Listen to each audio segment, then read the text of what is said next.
Bəli, tibblə bağlı olan məsələlər öz aktuallığını qoruyur. Ənənəvi olaraq da Günel, həkimlər, dərmanlar, onların keyfiyyəti məsələsi aktuallığını saxlayır. Vətəndaşların istəyi isə təbii ki, daha keyfiyyətli və mümkün qədər münasib qiymətə tibbi xidməti almaqdır. Elə studiyamızın qonağı İcbari Tibbi Sığorta üzrə Dövlət Agentliyinin departament rəhbəri Aynurə Əhmədovadır. Biz onunla məhz həmin mövzu ətrafında müzakirələr aparacağıq. Aynurə xanım, xoş gördük sizi.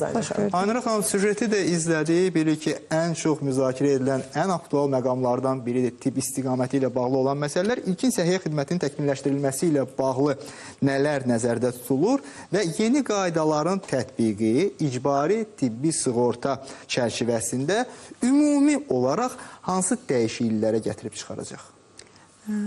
Yeni qaydalar dedikdə ilkin səhiyyə xidməti yoxsa dərman təminatı ilə bağlı nəzərdə tutursunuz? Hər ikisi nəzərdə tuturuz. Bildiyiniz kimi artıq dünən ictimai müzakirə olmuşdur Milli Məclisdə. Bərdə rayonunda bir il müddətində pilot layihə həyata keçiriləcəkdir. Pilot layihənin məqsədi ondan ibarətdir ki, orada ilkin tibbi sanitariya xidməti daha da yaxşılaşdırsın.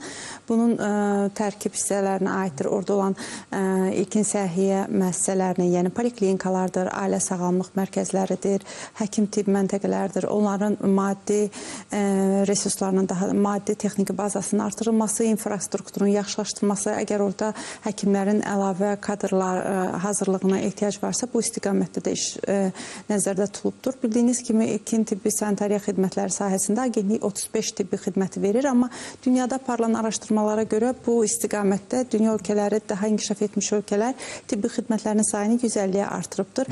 Məhz Bərdə rayonunda pilot olaraq onların sayını 82 artırılması nəzərdə tutulmuşdur ki, pilot layihədə bir bunu sınaqdan keçirək ki, nə cür effekt verəcəkdir. Bundan başqa bildiyiniz kimi, İcbari tibbi sığorta sistemində çalışan həkimlərə, ixtisas həkimlərinə bonuslar verilirdi. Lakin ailə həkimlərinə bonuslar verilmirdi. Bərdə rayonunda pilot layihə olaraq həkimlərə həmçinin bonusların verilməsi nəzərdə tutulmuşdur. Bu, o istiqamətdə nəzərdə tutulub ki, onlar hamiləliyin izlənilməsini həyata keçirsinlər, sağlam doğuşun yekunlaşmasına nəzarət eləsinlər. Bu bonusların hazırda hansı mexanizmlərlə, hansı müddətdə verilməsi ilə bağlı müzakirələr aparılır və bu barədə əlavə məlumat olanda bunu da sizin diqqətinizə çatdırır. Önəmli rəqəmlərdə 35-dən 82-yə qədər çatdırılmalıdır. Bəli, digər bir önəmli rəqəmlər ondan ibarətdir ki, ötən il icbari tibbi sığorta təminatı ilə 450-dən çox xoşxassəli beyin şişi çıxarılıb. Bu statistikada onu göstərir ki, sığorta zərfindən yararlananların sayı kifayət qədərdir. Ötən ilin ümumi rəqəmləri necədir Aynurə xanım? İstərdik ki, bir bu barədə danışasınız. Bir də əhalinin neçə faizinə sığorta ilə xidmət göstərilib və daha çox hansı xidmətlərə müraciət edilib? Təşəkkür edirəm. Əvvəla şiş önü xəstəliklərindən qeyd edim ki, həm şiş önü xəstəliklərinin cərrahi müalicəsi, həm də müayinə və müalicəsi icbari tibbi sığortaya daxildir. Məsələn, belə deyək, iç orqanlarda hər hansı bir şiş önü xəstəliklərini aşkarlamaq, erkən diaqnostika qoymaq lazımdırsa, demək olar ki, bütün müayinə metodları var. Bura MRT, KT, mamografiya, kolboskopiya və digər çoxsaylı qanda onkometrlərin müayinə üsulları və s. nəzərdə tutmaq olar. Bunlar hamısı daxildir. O ki, qaldı 2024-cü ilin statistikasına nəzər salsaq, görərək ki, ölkə əhalisinin təqribən 54%-i icbari tibbi sığorta çərçivəsində tibbi xidmət almışdır. 5 milyondan çox əhali 24 milyondan çox müraciət eləmişdir. Onlara göstərilən tibbi xidmətlərin sayısı 84 milyonu keçmişdir. Bunların içərisində həm özəl, həm də dövlət tibbi müəssisələri tərəfindən göstərilən tibbi xidmətlər vardır. Dövlət tibbi müəssisələrinə müraciətlər əsasən olmuşdur. Endokrin, təzim sistemi, qan dövranlı sistemi xəstəliklərindən bağlı. Özəldə isə bildiyiniz kimi təbin tabeliyində göstərilməyən tibbi xidmətlər üçün göndərişlər verilir və bu əsasən olmuşdur ürək, damar cərrahiyyəsi, oftalmoloji xəstəliklər, bunlardan bağlı. Bir də radioloji, invaziv radioloji xidmətlərlə bağlı verilən göndərişlər daha çox üstünlük təşkil edir. Təqribən 300 mindən çox göndəriş vərəqəsi ilə vətəndaşlarımız özəl tibb müəssisələrində məhz icbari tibbi sığorta hesabına xidmət almışlar. Aynur xanım, bəli, sizin qeyd etdiyiniz spektr kifayət qədər genişdir, biz bunu görürük. Bəs icbari tibbi sığorta hesabına qarşılanan xidmətlər də bilirik ki, bu son dönəmlərdə daha da artırılır. Bəs bu baxımdan zərfə salınacaq növbəti xəstəliklər hansılar ola bilər, hansılar planlaşdırılır?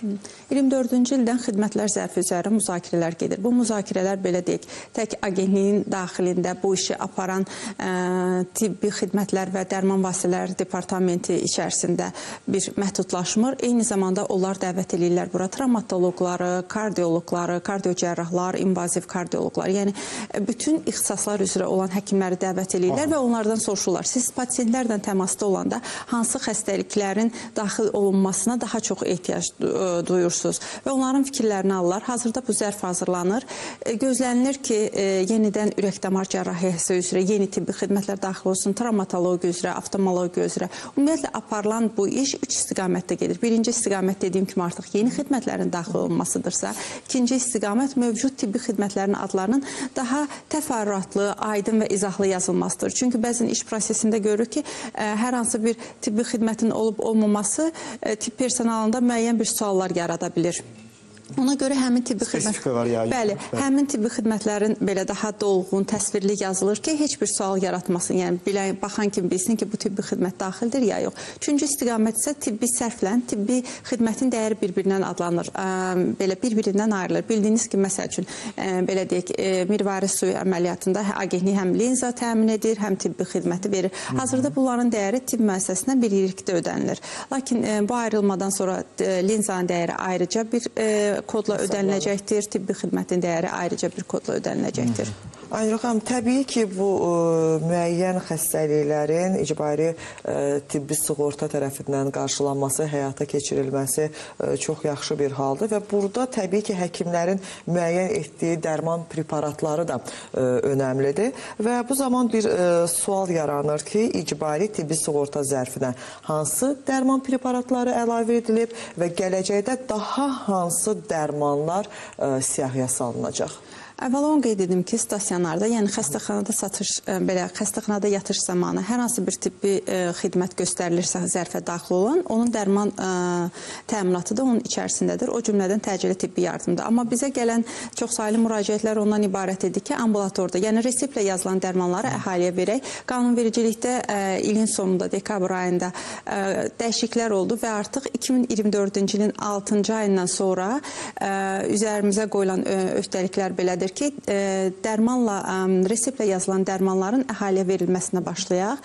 Bu təqribən 6 aydan sonra olacaq. Hazırda bu mexanizmlər üzərində iş gedir. Təqribən 40 milyondan artıq buna vəsait ayrılıbdır. İlkin müddətdə qan dövranı sistemi xəstəlikləri veriləcək. Növbəti ildə bu həzm, tənəffüs sistemi xəstəliklərini də əhatə edəcəkdir. Burada mexanizm ondan ibarətdir ki, xidmətlər zərfində dərmanın əsas təsir edici maddəsinin adı qeyd olunacaq, eyni zamanda dozası qeyd olunacaq. Sonra pozitiv bir siyahı yaradılacaq. Artıq pozitiv siyahıda biz dərmanların birend adlarını və qiymətlərini görəcəyik. Agentlik burada dərmanın bir hissəsini ödəyəcək. Həmin hissə adlanacaqdır. Şərti kompensasiya məbləği, vətəndaş isə ödəyəcək müştərək maliyyələşmə məbləği hissəsi adlanan balaca bir hissə olmalıdır, onu ödəyəcəkdir. Bu necə müəyyənləşəcəkdir? Deyək ki, bazarda çoxsaylı istehsalçılar, ölkələr mövcuddur ki, bunlara görə dərmanın qiymətləri dəyişə bilər. Məsələn, təsir edici maddəsi eyni ola bilər, amma brend adına görə dəyişə bilər. Agentliyin ödədiyi müştərək, vətəndaşın ödədiyi müştərək maliyyələşmə məbləği buna uyğun dəyişəcəkdir. Agentliyin ödədiyi şərti kompensasiya məbləği isə dəyişməz olaraq qalacaqdır. Bir də Aynur xanım, ümumi belə götürək də vətəndaşları ən çox maraqlandıran suallardan biri. Misal üçün, hər hansı bir vətəndaş, pasiyent bir dərmanı əldə edir.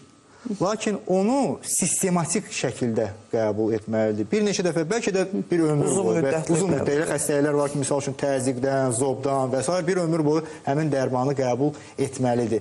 Həmin bu icbari tibbi sığorta vasitəsilə o davamlı olaraq əldə edə biləcəkmi? Bu maraqlıdır. Bəli, əgər həkim yazıbsa bu resepti, onu da qeyd edim ki, bu elektron reseptlər vasitəsilə veriləcəkdir. Yəni onun vaxtı keçməsi məsələsi yoxdur. Bəli, xəstəxanaya müraciət etməyəcəkdir. Artıq həkim yazıbdır, resepti var, yaxınlaşacaq aptekə, agentlik bu məqsədlə apteklərlə müqavilə bağlayacaqdır, özəl apteklərlə və həmin apteklər müəyyən loqolarla fərqləndiriləcəkdir. Yəni vətəndaş biləcək ki, hansı aptekə daxil olub, oradan icbari tibbi sığorta çərçivəsində qarşılanan dərmanları ala bilərlər. Əgər həkim buna göstəriş verirsə, təyinat verirsə, yəni bu hansı müddətə verirsə, o müddətə də ona dərman hər hansı bir limit təyin olunmur da? Xeyr, ancaq həkim buna təyinat verməlidir. Birinci şərt budur. İkinci şərt isə ondan ibarətdir ki, artıq mən dediyim kimi ilkin ildə qan dövranı sistemi xəstəlikləri veriləcək. Sonraki ildə həzm, tənəffüs və daha sonraki illərdə isə digər dərmanların da təminata alınması nəzərdə tutulubdur. Aynur xanım, sizə təşəkkür edirik. Çox sağ olun. Çox sağ olun. Bəli, hörmətli tamaşaçılar, bizimsə proqramımız davam edir və bu